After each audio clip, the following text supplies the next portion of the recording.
Welcome to Politics Done Right. I am your host, Egberto Willies. This is a progressive program that will take the mystery out of politics.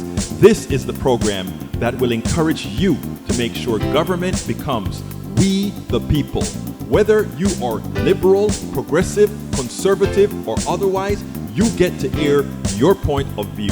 We are an independent media outlet that, unlike mainstream media beholden to corporations, we only owe allegiance to you. Remember, you can also send me a tweet at EGBERTOWILLIES. That is at Egberto Willies. Let us engage. It is Politics Done Right. Well, folks, welcome to one more edition of Politics Done Right. I'm Egberto Willies, your host. Thank you so kindly for being a part of the show. Yes, Mr. Rodnan, I changed. We are trying to get normalized, and I changed the our handle on Blue Sky without all recalling all the implications, which means I got to go fix a few things right after the show. But the new handle is at egbertowillies.com.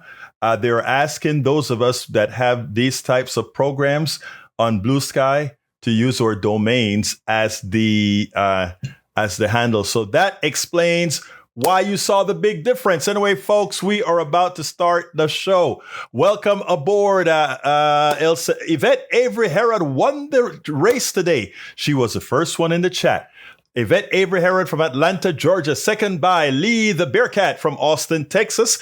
Third by AVQ, El Senor Michael Rodden from Brooklyn, New York. We have Joanne from Los Angeles, California. We also have in the house Bruce Pollard from Kingwood, Texas. We also have in the house May Wood from Long Beach, California. We also have in the house Paul Fleming from Powder Springs, Georgia.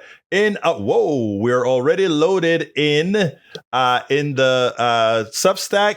So I'm going to call some out real quickly, the ones that haven't scrolled off. Greg Feebick, Suzanne Sturlock, Susan Owens, Linda Huddock, Paul, Rebecca, Sally Armstrong, Susan Kovac, Allison, Ellis, Lena, Joan, Anna Nielsen, Kathleen, LBW, Susan Land, Nancy Ann, Laurie Harpel, Mary Langford, Ashley Blue. I can't get to read all of you out right now, folks, but thank you for being here. Please remember, share, subscribe on Substack. Let's all become members. Help us grow the membership. Help us move ahead and get the progressive message to flood the zone. That is how we're going to make a difference. And support us if you can.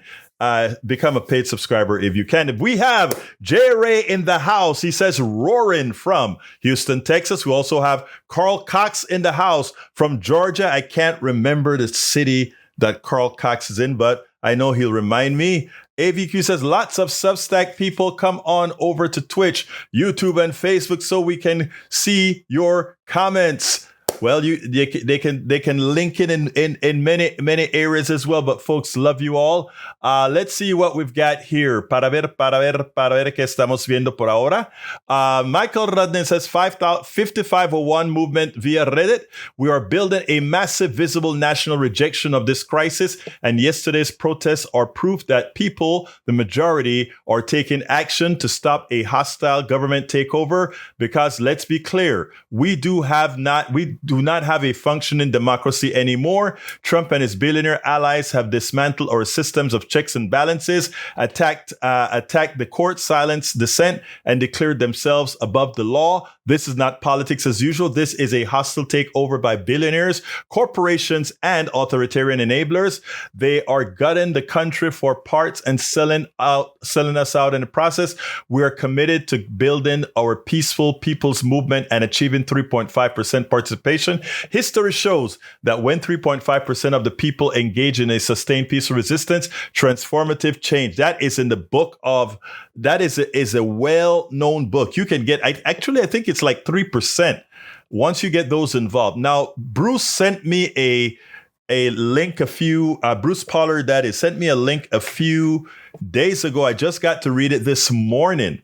And I spoke about it on my KPFT show, 6 o'clock this morning, that everybody should read. Bruce, I don't have it brought up right now, but if you can find it, because I think it's something that we ought to read.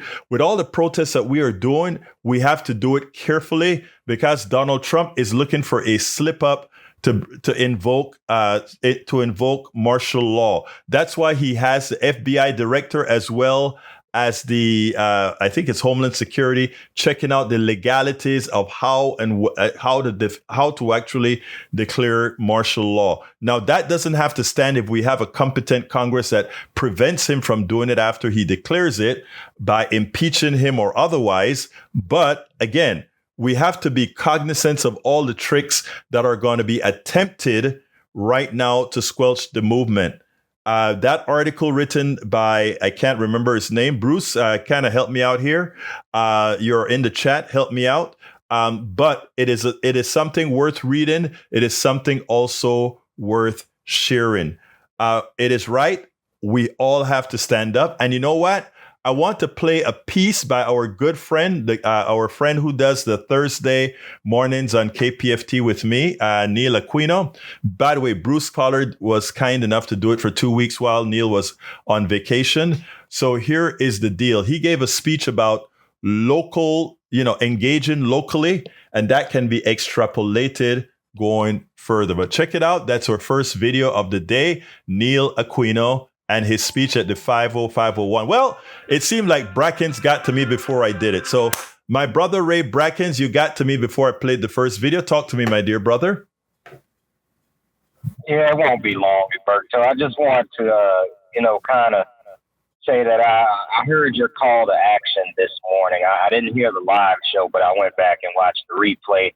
And one of the things I kind of heard you expound on is, how we need to be better about, not calling people out, but calling people in. And I know it's very difficult for me in my, day-to-day, rage that I have accumulated from, hours of just, I guess what you would call doom scrolling.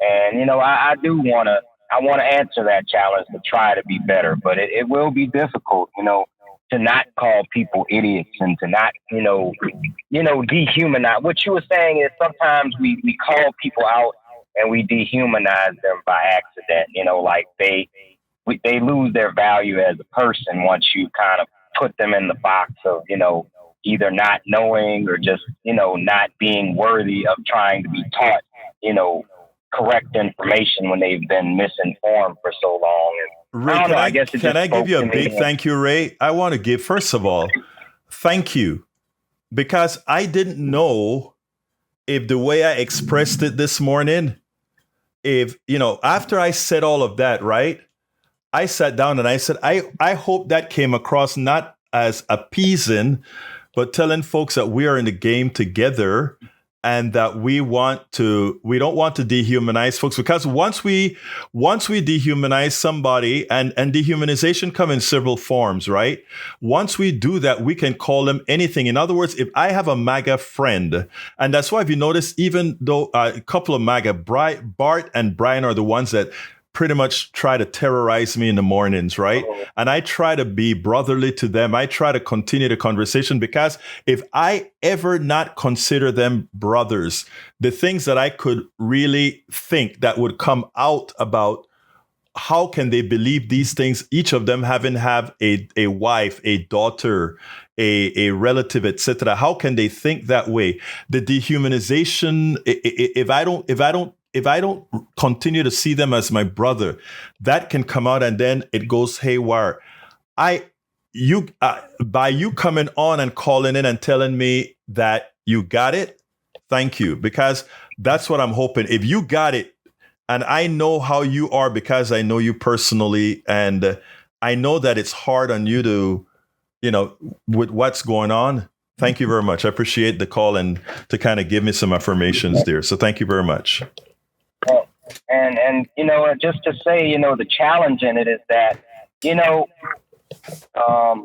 I know you got a video, so the challenge in it is really like when I hear these people, when I see their faces, when I read their words, when I listen to their voice, what I'm doing is I'm actually attaching them to my pain and my suffering. And it's right. Like whatever it is that's going on in the world that I'm mad at, it's like anybody who supports that, I write them off. Like they are like subhuman to me at that point, because anybody who can sit by, idly, but like you say, they're misinformed, and you had to come around eventually.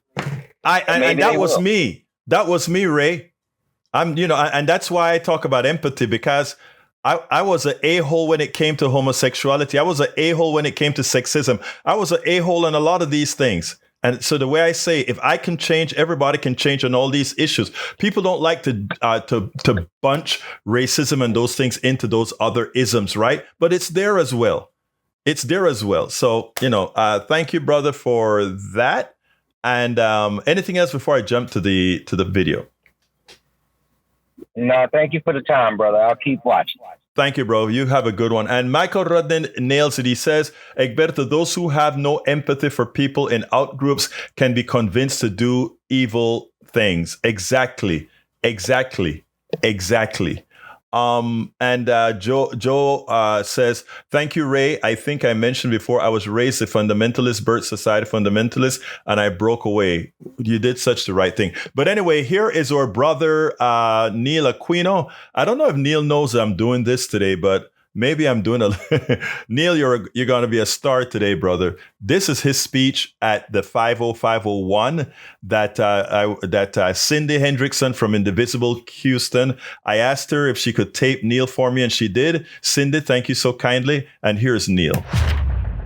Our own Politics Done Right, KPFT 90.1 FM Thursday's co-host appeared at the 50501 rally this last Saturday and had a prescient message. And the thing that I was very happy that Neil did is he localized this national movement. All movements should start locally, and that's what he did. I want you to listen to the speech that he gave, and then we'll take it on the other side. Hi, I'm Neil Aquino with the Houston Democracy Project. You can check it out at HoustonDemocracyProject.com. With big law firms and elite colleges giving in and elected Democrats being pressed to add, our freedom is up to us. There are local actions you can take part in now. There's a protest each Friday from noon to 1 at the Social Security Office at 13302 Westheimer, and a protest each Tuesday, 11:30 to 1 at Senator John Cornyn's office, which is at 5300 Memorial Drive. You can take part in those actions right now. Are organized by people just like you. The First Amendment is your permit to protest. It's essential that people see others like themselves, willing to stand openly and confidently against the aggression of the right. The next protest will be when you organize it. Authoritarianism will require a local infrastructure. Migrants won't round up themselves. Mayor Whitmire and council must be held accountable. Mayor Whitmire seems more comfortable with Ray Gavitt and Dan Patrick than with freedom-loving Houstonians. The mayor has a skewed concept of public safety in the most diverse city in America that somehow does not seem to include addressing a far-right takeover of the nation. Members of Houston City Council, or right here at City Hall, it has to be more than symbolic, should be asked if they support all this. The 6 council Republicans, Davis, Peck, Huffman, Flickinger, Ramirez, and Carter, should say if they favor crippling cuts to NOAA, the National Weather Service, FEMA, and attacks on their rights. Each of us can ask these type questions. The chair of council's so-called resilience committee is hard-right Republican Twyla Carter, who appeared at Mattress Mac Get Out the Vote rally this past October. Talk to someone who doesn't believe in climate change and who won't question her own party when they cut the National Weather Service, be the right chair of the Resilience Committee. We could go to council and ask that question.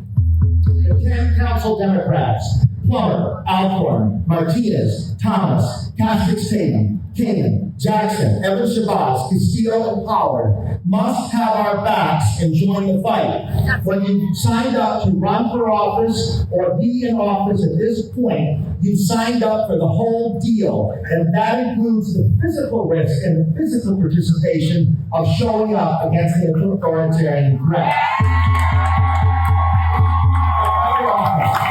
You can speak at council most Tuesdays at public comment section beginning at 2 p.m. You can speak about any matter at all. The more in advance you sign up, the higher the speaker's list you'll be.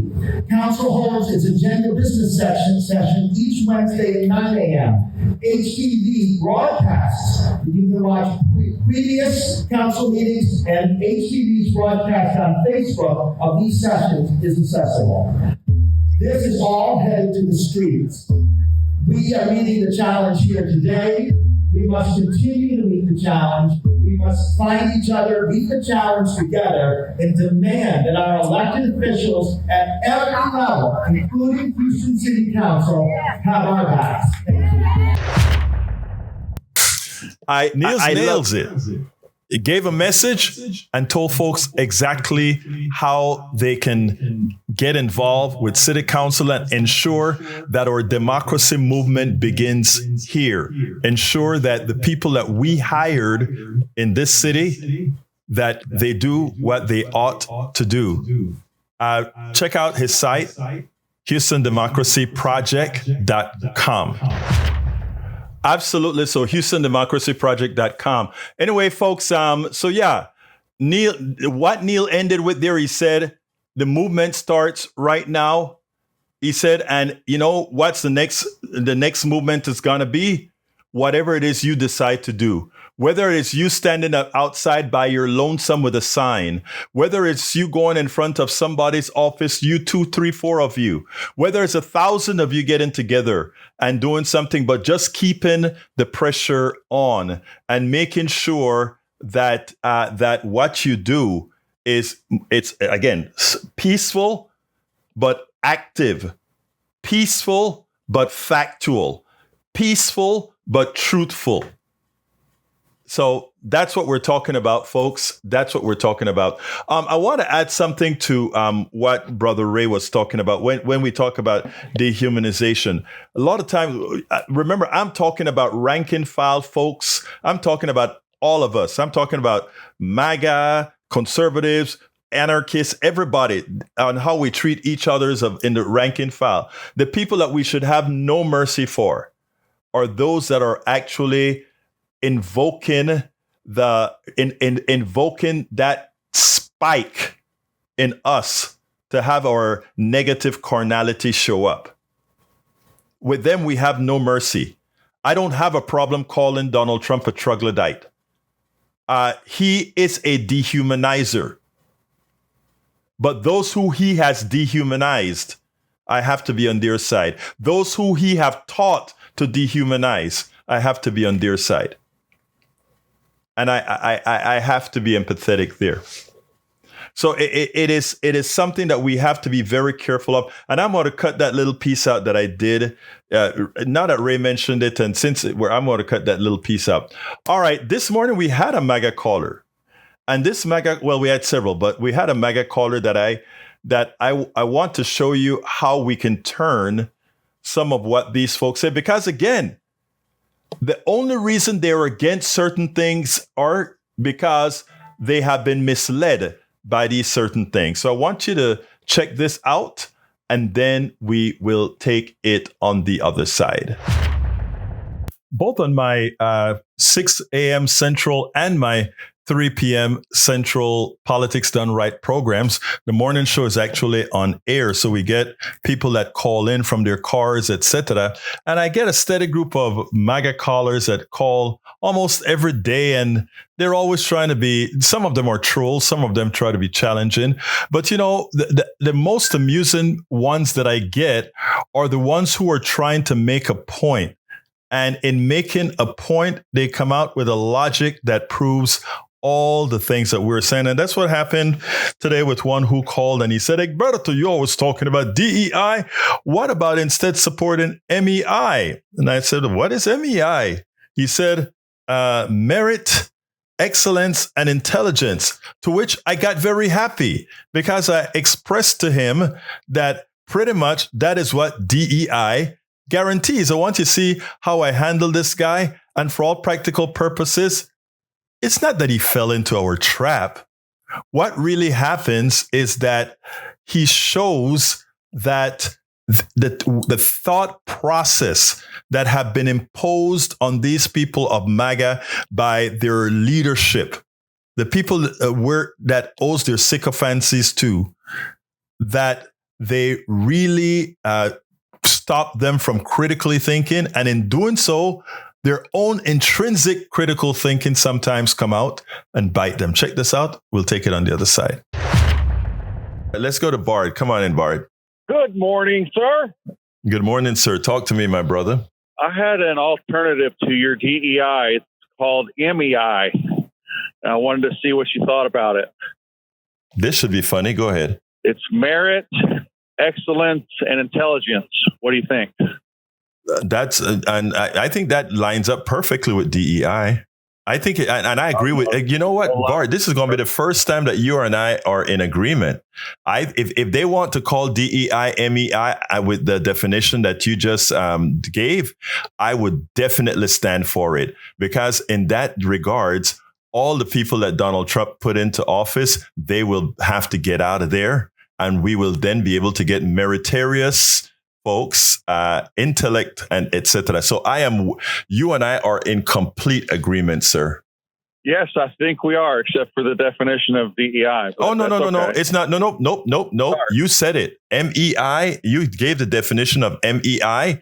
And what you simply did not know is that DEI, that's what it actually stands for. Diversity, equity, and inclusion. The reason you have diversity is that intellect comes from all groups and not just, you know why they don't inbreed, right? You don't inbreed because if you just keep one thing one time, the faults of that one inbred thing keeps multiplying. That's how genetic works. Now, if you open the door for absolute intelligence from wherever it is formed, that's where the diversity comes in. Equity means all of us have equal access to success. And of course, it goes without saying. And inclusion, again, means everybody included. So, you, brother, sometimes I guess a clock is right twice a day, even a dead clock. Thank you, brother. Let's go to Brian. So, yeah, I am all for MEI. Because MEI is guaranteed by DEI. In other words, if you have diversity, equity, and inclusion, then what will result from diversity, equity, and inclusion are the most meritorious people of excellence with intelligence. And, it is funny, right? Because the people, they have accepted this false definition of DEI. And by accepting the false definition of DEI and wanted to say what we want is excellence, merit, and intelligence, they don't realize that that is what DEI guaranteed. If DEI was used to hire the Defense Department, Pete Hegseth wouldn't stand a chance because of his incompetence, because of his lack of intellect, and because of who he is. He would not have stood a chance of getting that very, very important job. Again, because DEI was not used to employ Hegseth, what we have is somebody that has put our country in danger, that has endangered pilots, that has endangered an aircraft carrier, because he decided to put the directions of what he was ordering the military to do as they attacked the Houthis. He put it in what again? Signal. Folks.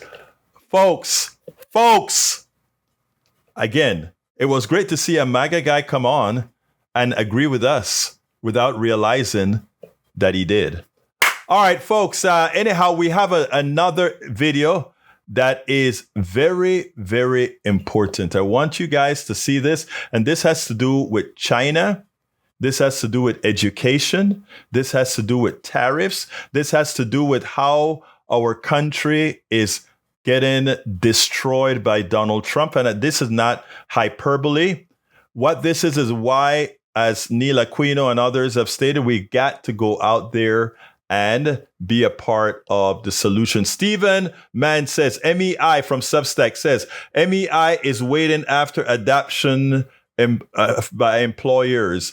LBW says they have been fed an absolute pile of dung by the right media machine. They just parrot these talking points, which happen to be the same sound bites that the GOP Congress critters say all day. And what happens, folks? What happens, of course, is they, again, whenever they open their minds to do critical thinking, because all these folks are intelligent, all our brothers and sisters are intelligent. There's just a part of the mind that allows itself many times, the carnality, that part of us that are still not refined, that part of us that are still not intellectual, right? They can get to that part of the brain, because that's the old part of our brain when we just reacted by external cues that required no further analysis. But anyway, I want you to listen to this video from, it is very important, what Michelle Norris piece last night that I accidentally fell onto. Check this out. We'll take it on the other side. Late last night, as I was finishing my last blog, I just said, let me flip on the TV, and MSNBC and the Amen show, I guess it was a later rerun, popped up, and Michelle Norris was standing in for him. And she did a piece on an article that she wrote that I didn't know about, but that was very informative. It turned out that she brought back a statement from the Apple CEO, Tim Cook, who pointed out that even if he wanted to manufacture his products and develop all his products here in the United States, that the skill set, the education was not here.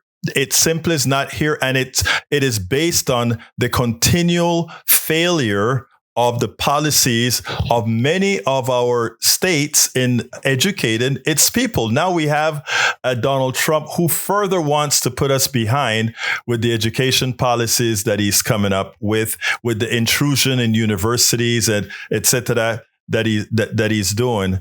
And Michelle Norris, in one package, encapsulates all that is wrong with what we're doing. I want you to listen to this, and then we'll take it on the other side.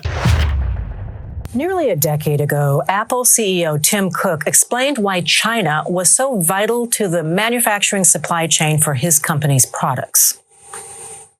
The truth is, China stopped being the low labor cost country many years ago. The reason is because of the skill and the quantity of skill in one location and the type of skill it is. The tooling skill is very deep here.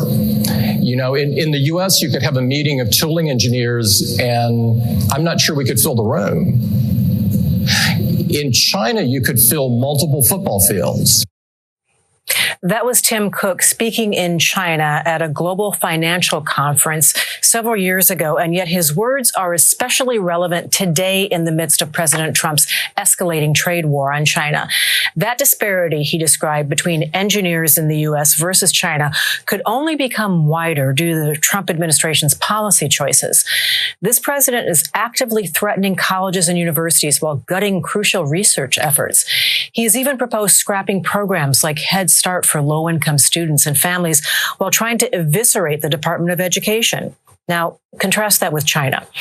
Early this year, it announced a plan to vastly improve its education system over the next decade with the goal of making it among the best in the world. That's on top of a decades-long effort to improve compulsory education and industrial innovation across that vast nation to create a workforce for the future. China's leaders are prioritizing science and technology education programs across the country with plans to integrate artificial intelligence into classrooms and curriculums. Starting this fall, AI education will be mandatory even for elementary students in China's capital city of Beijing. Here in the U.S., our Education Secretary Linda McMahon recently confused AI with A1. That's the name of a popular steak sauce brand. The difference could not be more stark.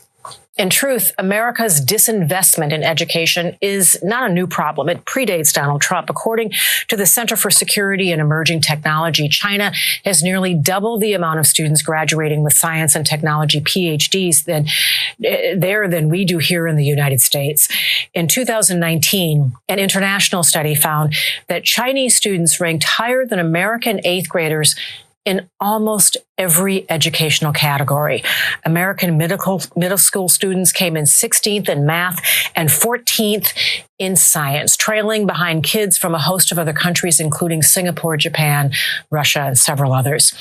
Now the U.S. and China are locked in a heated trade war, largely because Trump argues increased tariffs are the key to reviving U.S. manufacturing. What's missing, though, is a long-term strategy based on building up training programs and precise skills in a rapidly changing technological world.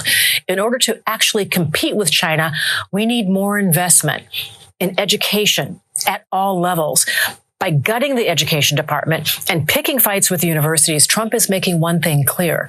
He's hell-bent on destroying the infrastructure that could ensure economic growth.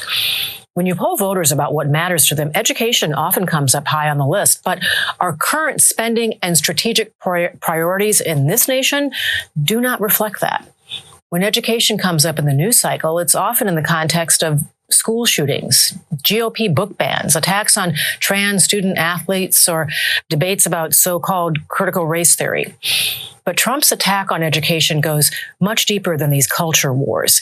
He's putting today's students and tomorrow's workforce on track to slip farther and farther behind. Instead of building America's first-class education system, Donald Trump is picking fights with universities, threatening to shutter the Department of Education and withholding funding from schools that do not follow his cultural agenda. We have an administration that acts like our educational infrastructure is more of a whipping post than a piston for growth. A country that wants to compete or even keep pace with China should not treat its advanced education system with this kind of disdain or scorn. The death of a country doesn't necessarily have to come quickly. It doesn't have to come by war. It doesn't have to come by any of these. It can happen simply by attrition. And that is what we've been doing. We have been allowing the plutocrats, we've been allowing the oligarchs to sell out our country. We've been allowing them to buy up our public lands. We have been allowing them to pilfer our resources where instead of it going to the commons, instead of it going to educate us, instead of it going to support our infrastructures, ended up in the pockets of so many, which is why we have a small number of multi-mega billionaires and high-price millionaires. We have instituted over the last several years, because of our lack of paying attention as citizens to really be running our government, we have allowed them to pilfer us. And this is what slow death looks like. We are at a point now where we cannot compete with China. We were the great innovators. We were where things were made. We were not only a manufacturing behemoth, but we were also the intellectual behemoth. Now we have China excelling in AI with underperforming CPUs, because whereas we blocked them from using our high-speed CPUs, they found a way around it to be more efficient. So, those of you that continue to support these barbaric troglodytes, you may get a good feeling by the fight against the elite. Yes, the elites have some problems that they should be working out of. They should be in Timbuktu, everywhere in this country, really engaging everyone. But in the process of hating these folks, what we're doing to our country right now is, for all practical purposes, getting to the point that it could be irreversible. Whenever I speak about China or show people a few videos about China, they say you're being a China propagandist. In other words, you are being used by China to display these things. I worked with Chinese companies. I flew into Xi'an at the birth of this explosion in Chinese technology. I understand how these guys decided to build while we bombed, while we created wars, while we bullied people. They provided soft support. They did what I call soft bullying. In other words, you don't even know that you're being bullied. They played a smart game, and they continue to play a smart game around the world. This isn't Chinese propaganda. This is saying we better start doing better before it's too late. We better start making friends. We better start bringing back Latin America, Central America, and the Caribbean into our sphere. Because while we may be in the military sphere of these countries, where these countries are be careful in who they do business with overtly, China has their heart. I hate to tell you that, but China has their heart. China is out there building as we're out there bombing, bullying, tariffing, and telling folks how much they need us and that we will plaster them. Folks, that's not how the world works. And the more we support these troglodytes, the more we fall behind. And that we have already started doing, falling, not behind, but way behind. But you know who's doing fine? Look, there are two groups in this country. There are those who make things, create things, invent things. And then there are the titans of finance. The people who, and you know, I did an interview today with a book writer, a guy who wrote a book. I can't remember the name of the book. I'll probably play the interview. I'll have to cut it down some because it's long. But it is, he has, in his book, he has just about given up on making the cultural change that all of us have to do together, and instead trying to create systems that doesn't depend on the cultural change. I kind of think we're going to have to do both. But we are the folks that have really instituted in this country a flashback, something that harms us all, are these people on the right and these neoliberals. These guys have sold all of us out. I'll go into the neoliberal conservative kind of thing at some other time. But again, the neoliberals are the only thing that makes neoliberal better than the conservative guys that are ripping us off is that they have a tiny heart to give us a crumb, right? But let's look at the outcomes. Let's look at the numbers. That income inequality is still going up. And income inequality by itself isn't the bad thing, right? It's bad. Don't get me wrong. But the problem is when that income inequality causes the inability of one to have a good life. And that is where we're at. The suffering of people. And people are suffering. People are suffering. One of the problems I always talk about America is the Americans are one of the countries who suffer the best in silence. Yeah, we have all those marches that are going on out there. But imagine if those people that are really suffering in the mountains in Appalachia, in those ghetto places that are falling apart, that they're staying home, knocking wood to make sure the next wind that blows doesn't have open up those walls. We didn't know that existed in America. I remember my daughter driving through Ohio, in the hills in Ohio, and my daughter called me sort of, completely in shock. I didn't know people live like that. And to her surprise, what got her the most was that anytime we portray poor people, anytime we portray the underdog on TV, they look like me or they look like some person of color or whatever. But where she was driving, providing services from the company that she was doing some summer work with, then the people were And she just said, Dad, I had never seen so many poor white people in one area. But those people are invisible. And that is what Trump, the sycophants, and the right has used.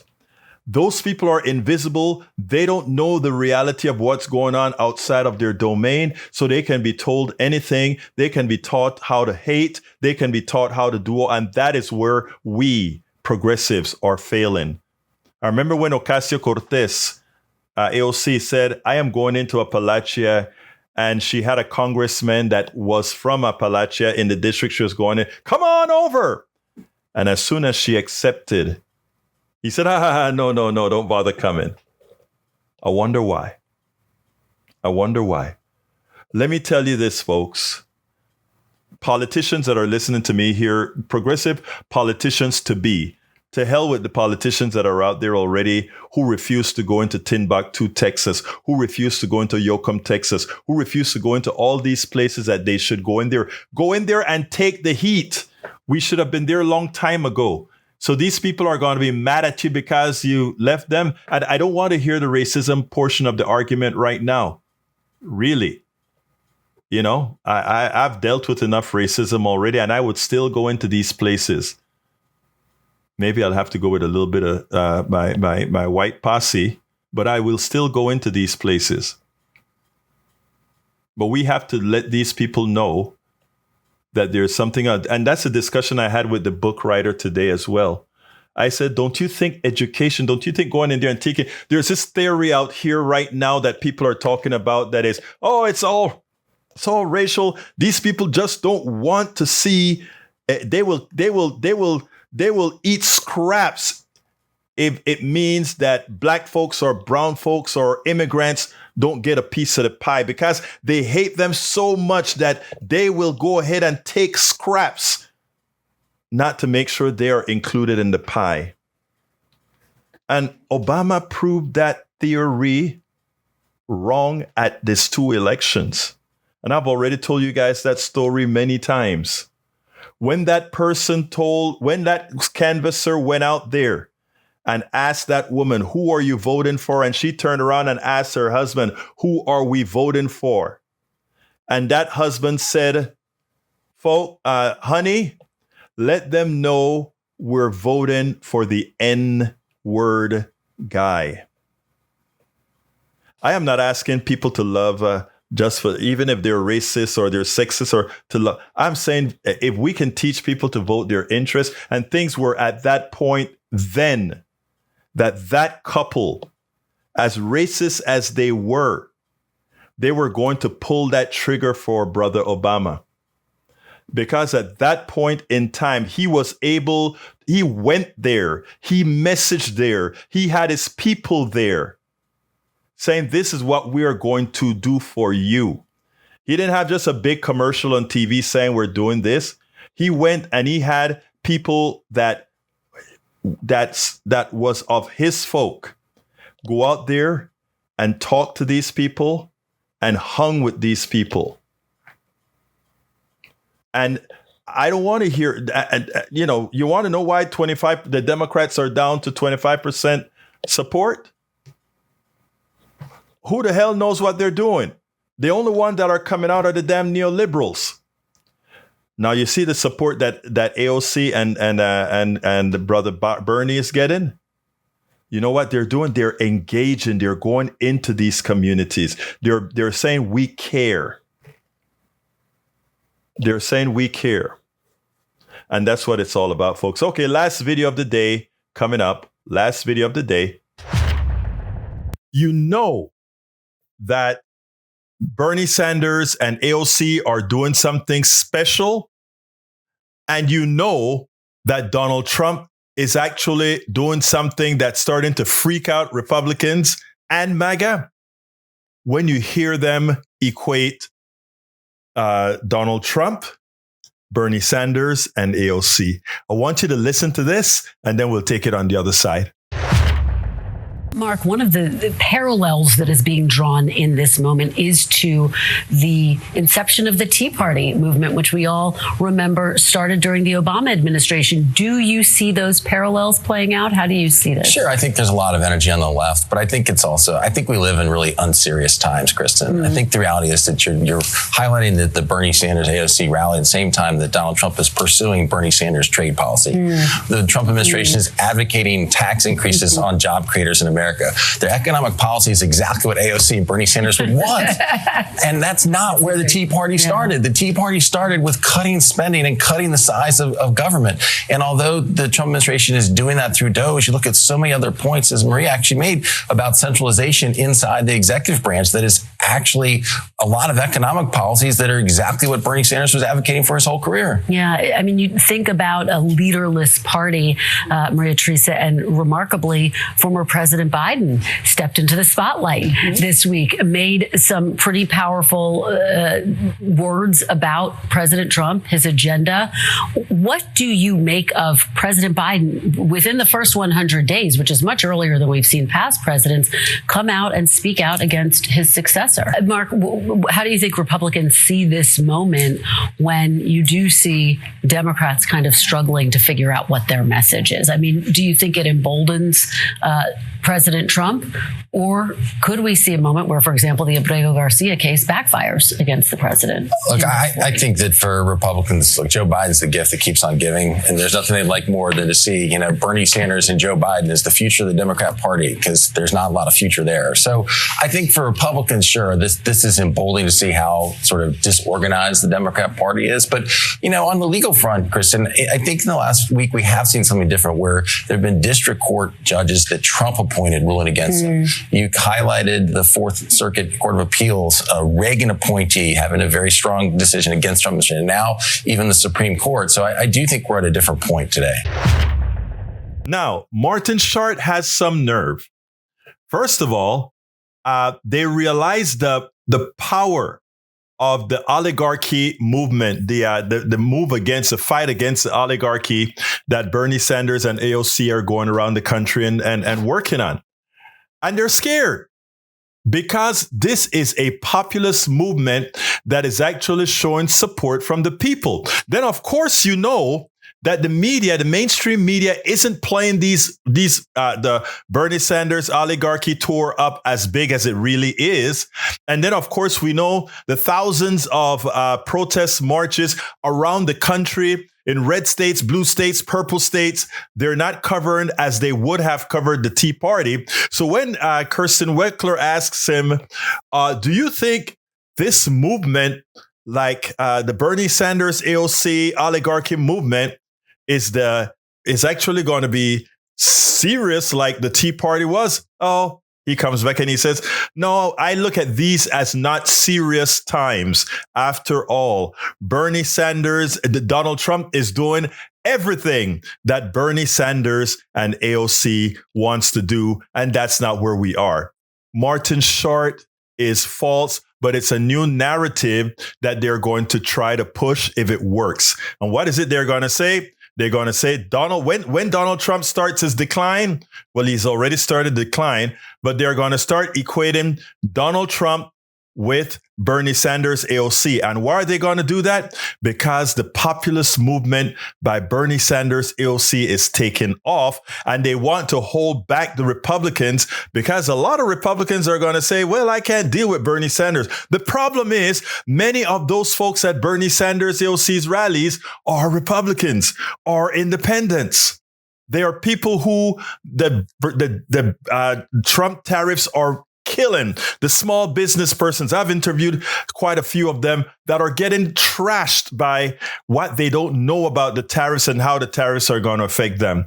The policy of killing Medicaid, all these things that Donald Trump has in place to do, with his massive tax cut to the wealthy. So when Short tries to equate the two and say, oh, Donald Trump is implementing Bernie Sanders and AOC's policies, first of all, it's a complete lie. Bernie Sanders stands for Medicaid. Bernie Sanders stands for Medicare. Bernie Sanders stands for the workers. Bernie Sanders doesn't stand for raising the price on products. Bernie Sanders support wage increases. Bernie Sanders supports, unions. All the things that Donald Trump has cut, even within the federal government. So we can't buy the Kool-Aid. We can't drink the Kool-Aid. We have to call these guys out immediately when they try to switch and change the narrative. And that is what Short did. The only disappointment here is that we had a good Democrat, a good progressive on that panel that pretty much that went, and again, it happens, right? But it flew right over her head what Martin Short was starting there. And you are going to see that narrative as Donald Trump loses in popularity. You are going to see that narrative make the rounds that Donald Trump is implementing Bernie Sanders policies. And if Donald Trump policies are failing so badly, then Bernie Sanders, you can't want Bernie Sanders because look at how his policies implemented by Donald Trump is actually working. It's not. But it's a lie. Donald Trump is not implementing Bernie Sanders policies. They are trying to make Bernie Sanders policies a loser by attaching it to the losing policies of Donald Trump. We cannot allow that narrative to move forward. It is imperative that everybody that goes onto a panel, when the Republican tries to spin that narrative, in other words, Donald Trump's tariff policies is Bernie Sanders policies. It's not. It is not. And we have to listen. We have to be ready. Our tongues need to be charged with truth. Our tongues need to be ready all of the times to answer the call. We have to be ready to answer the call. I just want to put out some, always fix you guys from misinformation. Brother Mike Cisak wants to say that Donald Trump is still over 50%. Donald Trump never really made it to 50%. Okay. Some people may want to use a Rasmussen poll. Rasmussen poll is always off because it's a conservative poll that is always biased for conservatives. If you want to know what the real numbers are, I'm going to put that onto the screen right now. Let's look at Donald Trump's poll numbers and how it has done over time. And here we have the drop. And look at the comparison with previous presidents. We have Obama, which was pretty high, even as it was declining at this time. We have Biden as well, which was on the actual rise, and Donald Trump, who has started to tank. That is the reality of what we're talking about. Don't you forget it. Don't let folks snow you into it. And brother Rudnin has also put a new poll out there that shows Donald Trump relative to other presidents. And guess what? He's in the tank like he was in 2017. He is in 2016 as well. So don't allow the crap that you hear from many of our brothers that are misled by the evil ones. We can't allow that to fry. So there are the numbers, folks. If you want to take a screenshot, we're not going to allow folks to come on our chat or our air or our streams and lie to these good people, both Republicans, Democrats, MAGA, or whomever. That's the reality that you're looking at, folks. And there it is. Historical polling data from Gallup, UCSB, BYU, Real Clear Politics, and 538. So we're not talking about just silly polls like Rasmussen or anything like that. We're talking about real polls. Anyway, folks, we got about 3 minutes left. And I can probably take one or two calls. 281-823-7747. Again, that number is 281-823-7747. Anybody wants to call in and say a quick thing, we can probably take two 30-second call, or we can take 4 30-second calls, maybe a couple of, or 3 1-minute calls. Again, the number is 281-823-7747. As I wait for a call, what I'm going to do right now is start doing my ask. I want to ask all of you who are listening to the program, who see the value in what we're doing. And what we're doing, folks, is trying to make sure we flood the zone. We don't only do a streaming program. We are also on air in Houston and beyond. Several other affiliates carry our program as well. And by the way, this is all volunteer work. Let me just point it out. The only support we get is how you decide to support what we do. I've dedicated my life to start doing this, flooding the zone with progressive. And there are a lot of other small media operations that realize the necessity for doing this. The other side has deep pockets that supports them. We don't. The only support we get is the support that you feel is necessary to ensure we can continue to do the job. And what kind of support do I ask for? Very simple support. Support us, please. Become paid subscribers on Substack by going to politicsdoneright.com/newsletter, politicsdoneright.com/newsletter. That will give you, that will bring up the ability for you to support us on Substack. It's like purchasing or getting us a cup of coffee. And that, if we can get enough cup of coffees, we can continue doing this. It's a lot of production work, a lot of stuff to get this done, but we must do this to win. This is not a battle. This is a war. This is not a battle. This is a war. Hello, Harry. How are you doing, my dear brother? You got 30 seconds, my dear brother. Okay, let me say what I got to say real quick. I looked at what you were saying is correct about those polls. I looked at a poll, I think last week, Donald Trump was like at 41% approval and like 55% disapproval. So that. Yeah, again, thank you for that, the corroboration, Harry. Yeah, what you find is that... what you find is that we have a lot of right-wing polls that are simply there to try to prop up Trump. It is a farce, but I got to go, my brother. It's 4:00. Thank you so kindly for calling in, my brother. Okay.